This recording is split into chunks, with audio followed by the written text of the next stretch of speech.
का लेक्चर जो है वो हमारा मोंगोडीबी के ऊपर है। पिछले लेक्चर जो 2 थे वो मिडलवेयर के ऊपर थे। तो आज हम देखेंगे कि मोंगोडीबी को किस तरह इंस्टॉल करते हैं लैपटॉप के अंदर, और किस तरह आप इसकी जो क्लाउड की सर्विस है उसको कनेक्ट कैसे कर सकते हैं, और मोंगूस को कैसे इंस्टॉल करते हैं जो कि डेटाबेस के साथ आपके लिंकेज के अंदर मदद करेंगे। तो आज का जो एजेंडा है वो हमारा मोंगोडीबी का है। और जो सबसे पहले मैं आपको बता दूं कि इसका पर्पस क्या है, ये है क्या चीज़ मोंगोडीबी। तो एक डेटाबेस है जो जिस तरह बाकी एसक्यूएल डेटाबेस होती हैं, ये बस इसका फ़र्क ये है कि ये नो एसक्यूएल डेटाबेस है और इसके अंदर डाटा वगैरह स्टोर होता है। तो MongoDB is a source available cloud cross platform document oriented database program classified as a NoSQL database program. MongoDB use JSON like documents with optional schemas. तो ये जो है नो एसक्यूएल है, इसके अंदर कोई भी क्यूरी वगैरह नहीं चलती। जिस तरह हम एसक्यूएल डेटाबेस के अंदर लगाते हैं query, select static from table, तो हमारे पास डाटा वगैरह आ जाता है। इसमें इस तरह जो है वो क्यूरीज नहीं चलती। इसमें जो डाटा होता है वो जेसन की तरह के वो एक होता है, स्टाइल होता है, उसके अंदर स्टोर होता है। जिस तरह जेसन के अंदर डाटा स्टोर होता है उसी तरह इसके अंदर डाटा स्टोर होता है। तो एक जेसन की एग्जांपल भी मैंने आगे दी हुई है। ये एग्जांपल है। जेसन जो ऑब्जेक्ट होता है उसके अंदर इस तरह डाटा स्टोर होता है कि जिस तरह से लिखा हुआ है name colon John, age colon 30, car उसके पास है या नहीं है नल। तो ये इस तरह एक जो है ना एग्जांपल है ये जेसन के ऑब्जेक्ट की। नीचे भी person name is equals to O B J dot name, तो इससे जो है ये नेम गेट करके ले आएगा। O B J dot age से ये एज गेट करके ले आएगा। तो ये एक छोटी सी जेसन की एग्जांपल थी। तो इसके बाद हम देखते हैं कि इसकी इंस्टॉलेशन किस तरह होगी। इसको इंस्टॉल तो अगर आपने विंडोज़ के अंदर करना है तो विंडोज़ के अंदर तो सिंपल आप जाके इसकी जो मोंगो डीबी है, गूगल पे जाएँ, वहाँ पे लिखें डाउनलोड मोंगो डीबी, वो अभी मैं आपको करके भी दिखाऊंगा। और जाएँ और वहाँ से डाउनलोड करके उसको इंस्टॉल कर लें। और सिंपल उसी तरह जिस तरह आप किसी भी चीज़ के इन्वायरमेंट वेरिएबल सेट करते हैं, इन्वायरमेंट वेरिएबल सेट करें तो वो इंस्टॉल हो जाएगा। तो मेरे पास क्योंकि मैक है तो मैं आपको मैक में किस तरह इंस्टॉल करते हैं उसका सारा प्रोसीजर भी बताऊंगा और साथ साथ विंडोज़ के लिए भी गाइड करता रहूँगा। तो इस मैक वालों के लिए सबसे पहले आपने ये जो वेबसाइट है brew.sh, इस वेबसाइट पे चले जाना है। और इसके नीचे बिल्कुल एक कमांड लिखी होगी, जैसे कि मैं brew.sh को ओपन करता हूँ। ये मैंने ओपन कर ली। ओपन करने के बाद ये एक नीचे इसकी इंस्टॉलेशन आ रही है कि आपने ब्रू सबसे पहले कैसे इंस्टॉल करना है। तो इसको कॉपी कर लें। अच्छा, ब्रू जो है उसके बारे में थोड़ा सा मैं बता दूं। ये बहुत से मैक में जो है ना पैकेजेस इंस्टॉल नहीं होते बाय डिफ़ॉल्ट, या उसके प्ले स्टोर पे भी नहीं पड़े होते, और वो इस तरह इंस्टॉल करने भी नहीं देता। तो ब्रू एक ऐसा पैकेज है, आप समझ लें, जो कि हमारी चीज़ें वगैरह इंस्टॉल करने के अंदर ना थोड़ी हेल्प आउट कर देता है मैक के अंदर। तो इस तरह आपने यहाँ पे पेस्ट करना है और इसको रन कर लेना है। मेरे पास ये ऑलरेडी पड़ा हुआ है, तो शायद ये अपडेट वगैरह अपडेट कर दे। वैसे ये मुझे बताएगा कि ये मेरे पास जो है वो ऑलरेडी इंस्टॉल्ड है। तो वो बता रहा है डिस्क्रिप्शन इंस्टॉल्ड, तो ये इंस्टॉल होने लग गया है। इसके अपडेट वर्जन जो है ये इंस्टॉल कर रहा है ब्रू का मेरे पास। तो हम थोड़ी देर वेट करते हैं और देखते हैं कि ये इंस्टॉल हो जाए। बल्कि जब तक ये इंस्टॉल होता है तो उसके साथ साथ मैं आपको आगे बताता रहता हूँ कि हमने आगे क्या करना है। जैसे ही ब्रू हमारे पास इंस्टॉल हो जाएगा, ये ओके हो जाएगा, डाउनलोडिंग वगैरह कर लेगा, तो उसके बाद आपने क्या करना है, यहाँ पे आना है और लिखना है डाउनलोड मोंगो डीबी। देखें ये इसने डाउनलोड कर लिया। मेरे पास तो डाउनलोड हुआ पड़ा हुआ था, तो ये इसने थोड़ा जल्दी डाउनलोड कर लिया। तो आपके पास जो है वो थोड़ा लेट डाउनलोड करेगा। आपने मोंगो डीबी कम्युनिटी इस पर ओपन कर लेना है इसको।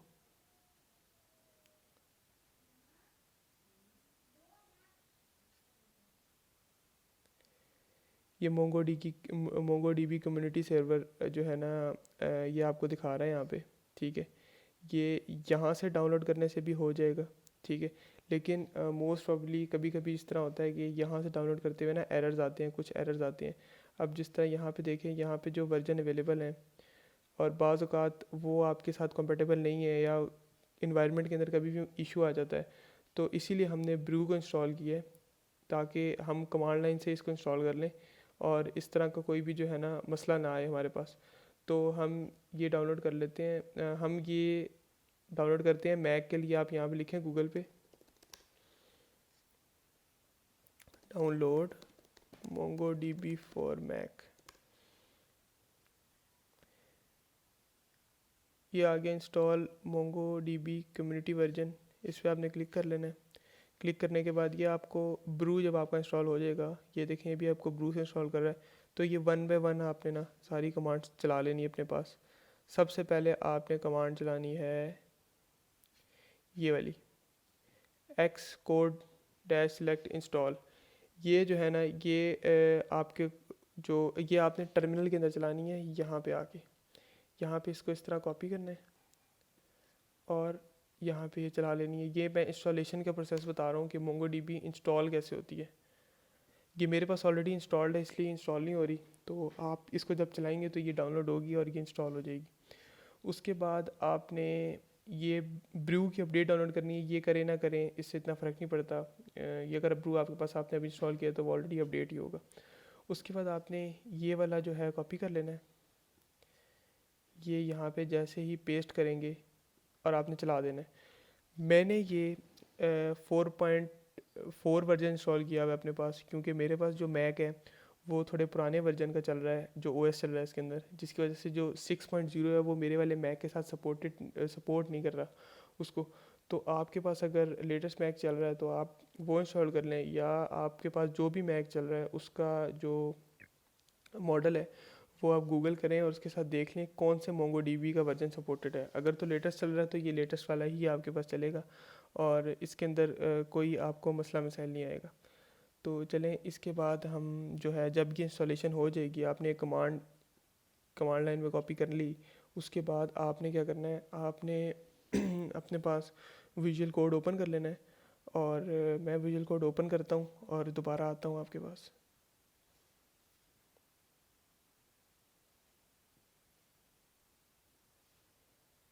कोड ओपन हो चुका है और हमने जो है वो लास्ट टाइम देखा था कि किस तरह मिडलवेल जो है वो राउट्स को मैनेज करता है।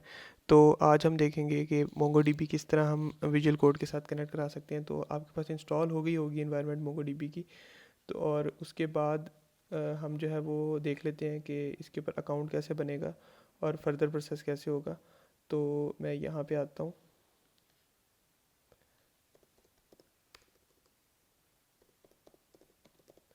MongoDB, इससे मैंने क्लिक किया। ये पुनः जी ये आपसे साइन अप का मांग रहा है। आपके पास जो है आईडी पासवर्ड है यहाँ पे बना लें। अगर नहीं है तो ये गूगल से डायरेक्ट भी आपका लॉगिन कर देगा। तो गूगल से जैसे ही आप डायरेक्ट लॉगिन करेंगे तो आपका अकाउंट ओपन हो जाएगा। और उसके बाद ओपन होने के बाद फर्स्ट स्क्रीन आपके पास कुछ इस तरह की आ रही होगी। मेरे पास एक क्लस्टर बना हुआ है, आपके पास कोई भी डेटाबेस यहाँ पे शो नहीं हो रही। ये इस तरह खाली शो हो रहा होगा आपके पास। तो आपने सबसे पहले यहाँ पे आना है और एक न्यू प्रोजेक्ट क्रिएट कर लेना है। न्यू प्रोजेक्ट, जैसे ही आप न्यू प्रोजेक्ट के ऊपर क्लिक करेंगे तो ये प्रोजेक्ट का नाम वगैरह आप दे के इसको नेक्स्ट कर लेंगे यहाँ से। तो आपका एक प्रोजेक्ट जो भी आपने प्रोजेक्ट दिया होगा उसको वो क्रिएट हो जाएगा। जिस तरह जैसे ही आप प्रोजेक्ट क्रिएट करेंगे तो वो आपको यहाँ पे प्रोजेक्ट ज़ीरो बता देगा कि ये प्रोजेक्ट है। और उसके अंदर जिस तरह हम एक प्रोजेक्ट नया क्रिएट ही कर लेते हैं। ये हम गए न्यू प्रोजेक्ट के अंदर, प्रोजेक्ट नेम तो इसका मैं दे देता हूँ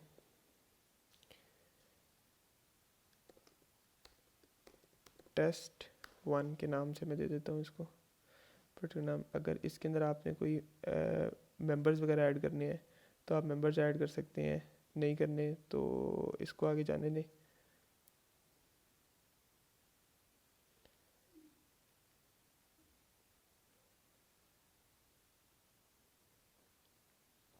कि इसने अब वो प्रोजेक्ट क्रिएट कर दिया है। अब एक प्रोजेक्ट क्रिएट हो गया। अब एक सारी सी बात है, प्रोजेक्ट के अंदर एक डेटाबेस होगी। तो मैंने डेटाबेस पे क्लिक किया तो वो मुझसे पूछ रहा है कि आपने कौन सी वाली डेटाबेस करनी है। तो ये थोड़ी एडवांस है तो ज़ाहिर है हम फ्री वाली के ऊपर जाएंगे। शेयर्ड जो डेटाबेस है कनेक्ट किया तो ये अब उसका एक क्लस्टर बिल्ड कर रहा है। इसकी आपने सेटिंग्स को कुछ भी नहीं करना। ये बेसिकली बता रहा आपको ये है कि आपके नियरेस्ट सर्वर कौन से होंगे, आप किस सर्वर के साथ कनेक्ट होगे। जिस तरह आपके क्लाउड प्रोवाइडर कौन सा हो, AWS हो, गूगल क्लाउड हो या एजोर हो, ये जो तीन हैं ये क्लाउड जो ऑनलाइन होस्टिंग होती है ना डेटाबेस की या सर्वर्स की, उनके लिए ये इनमें से AWS की सर्विस यूज़ कर रहा है, अमेज़न वेब सर्विस यूज़ कर रहा है। और जो बाय डिफ़ॉल्ट हमारे सबसे करीब पड़ रहा है सर्वर, वो मुंबई का पड़ रहा है, साउथ वन का। तो ये बिल्कुल इसी तरह रहने दें। ये जो उसके क्लस्टर टायर्स हैं, कितनी रैम हो, कितना वो यूज़ करे, हमारा जितना कोई हैवी काम नहीं है, तो हम उसी को रहने दें। और जो क्लस्टर का नाम है वो भी आप बाय डिफ़ॉल्ट क्लस्टर 0 रहने दें और क्लस्टर को क्रिएट कर दें। आप क्रिएट क्लस्टर पर क्लिक करेंगे तो ये अगले पेज पे ले जाएगा आपको। आपसे पूछ रहा है आईडी एंड पासवर्ड। आपने इस क्लस्टर के साथ कनेक्ट होने के लिए आपका क्या यूज़र नेम होगा, क्या पासवर्ड होगा। तो मैं इसका यूज़र नेम दे देता हूँ test1 और पासवर्ड भी दे देता हूँ test1। तो मैं एक यूज़र क्रिएट कर लेता हूँ। ये मेरे पास एक यूज़र जो है वो इसके अंदर क्रिएट हो गया। अब मैं वापस आता हूँ डेटाबेस के अंदर। ये देखें आपको इस तरह यहाँ पे एक डेटाबेस शो हो रही होगी। अभी ये लोडिंग में है, अभी 30 से 1 सेकंड लगेंगे कि ये डेटाबेस बना देगा यहाँ पे और यहाँ पे आ जाएगी डेटाबेस। तब तक के लिए हम इसकी ये जो कनेक्टिंग की सेटिंग्स हैं उसको देख लेते हैं।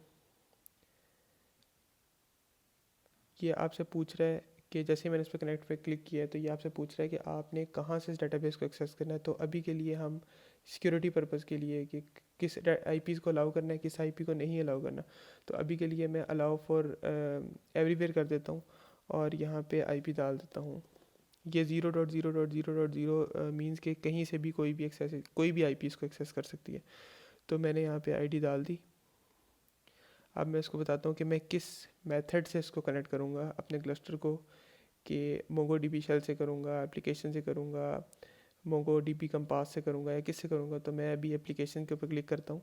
एप्लीकेशन पे क्लिक करने के बाद मुझे ये एक स्ट्रिंग दे रहा है, ये वाली, ये फुल कोड है और ये इसका छोटा सा कोड है। फुल कोड हमें नहीं चाहिए, हमें ये वाला स्ट्रिंग चाहिए।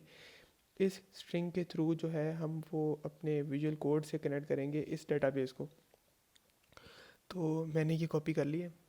कॉपी करने के बाद अभी मैं इसको विजुअल कोड के अंदर ओपन कर लेता हूँ।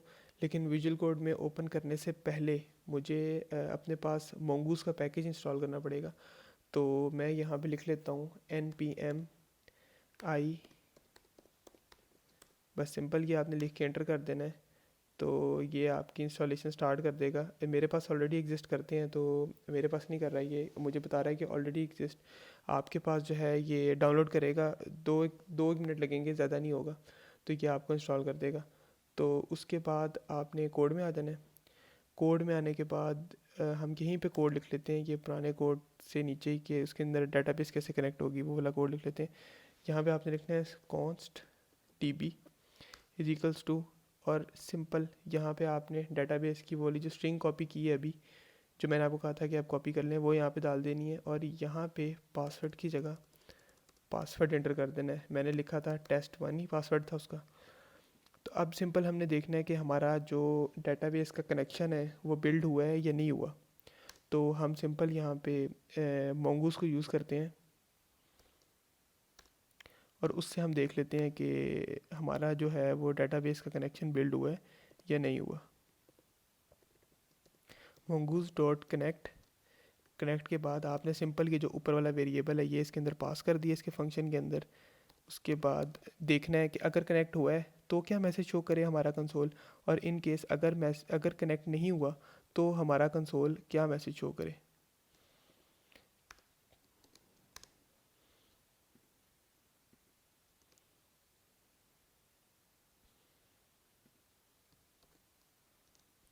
अब यहाँ पे मैं लिखूँगा कंसोल डॉट लॉग, जो जैसे मैंने आपको पहले बताया था एक लॉग जनरेट हो जाती है। तो ये से हो जाएगा कनेक्टेड टू डीबी, सिंपल ये मैसेज हो जाएगा अगर तो वो कनेक्ट हो गई है। और अगर कनेक्ट वो नहीं हुई तो क्या मैसेज शो हो, तो उसके साथ मैसेज आपने शो कराना है। मैं इसको यहाँ पे बंद कर देता हूँ। कैच, एरर कैच कर ले वो, ये स्मॉल में होगा, एरर कैच कर ले वो अगर तो हमारी डेटाबेस का कनेक्शन नहीं हुआ।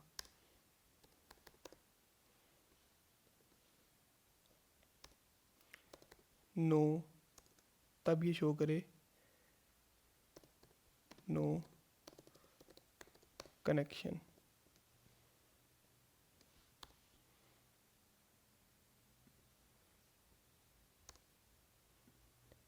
चलें जी, अब ये कॉन्स्ट डीबी के अंदर वो वाली स्ट्रिंग आ गई, मोंगूज डॉट कनेक्ट के अंदर ये वाली स्ट्रिंग पास हो गई। अगर तो कनेक्शन हो गया है तो ये वाला चल पड़ेगा, अगर कनेक्शन नहीं हुआ तो हमारा जो एक्सेप्शन होगी वो कैच हो जाएगी। तो अब हम पुराने वाले सर्वर को बंद करते हैं, Ctrl+S करते हैं इसको और चला के देखते हैं कि हमारा चला है। देखें लिसनिंग फ्रॉम सर्वर तो हमारा चल पड़ा है। उसके बाद ये भी वेट कर रहा है कि डेटाबेस का कनेक्ट होने का, कि डेटाबेस कनेक्ट हुई है या नहीं हुई था। उसके अंदर नो कनेक्शन इसलिए आ रहा था क्योंकि जो हम जिस इंटरनेट के साथ मैं कनेक्ट था वो उस टाइम डाउन था। तो अभी मैंने इंटरनेट अपना चेंज कर लिया है और अभी मैं दोबारा से सर्वर को जो है वो चला के देखता हूँ। तो ये देखें लिसनिंग फ्रॉम सर्वर आ चुका है और कनेक्टेड टू डीबी भी आ गया। तो अब मैं इसको चेक करता हूँ, इसका यूज़र नेम पासवर्ड चेंज करके कि नो कनेक्शन ये किस सूरत के अंदर मुझे देगा। तो ये देखें अभी जो है लिस्ट सर्वर तो चल पड़ा लेकिन नो कनेक्शन, क्योंकि मैंने उसका जो यूज़र नेम था वो गलत दिया है जिसकी वजह से वो कनेक्ट नहीं हो सका। तो ये इस तरह है कि अगर तो आपका इंटरनेट नहीं चल रहा होगा तो ये 5 से 10 मिनट लेगा, उसके बाद यहाँ पे नो कनेक्शन शो करेगा। अभी इसने फ़ौरन नो कनेक्शन इसलिए शो कर दिया है क्योंकि डेटाबेस से फ़ौरन रिक्वेस्ट आ गई है कि आपने यूज़र नेम या पासवर्ड गलत दिया, रिक्वेस्ट आ गई है। अगर इंटरनेट आपका डाउन होगा तो ये 10 से 15 सेकंड जो है उसको पिंग करने में लगाएगा, उसके बाद कोई आपसे आपको रिस्पॉन्स देगा नो कनेक्शन का। तो आज तक के लिए इतना ही है। तो आप ये इसकी इन्वायरमेंट वगैरह सेट कर लें, तो हम नेक्स्ट लेक्चर के अंदर जो है वो इसको फर्दर आगे कंटिन्यू करेंगे। Thank you.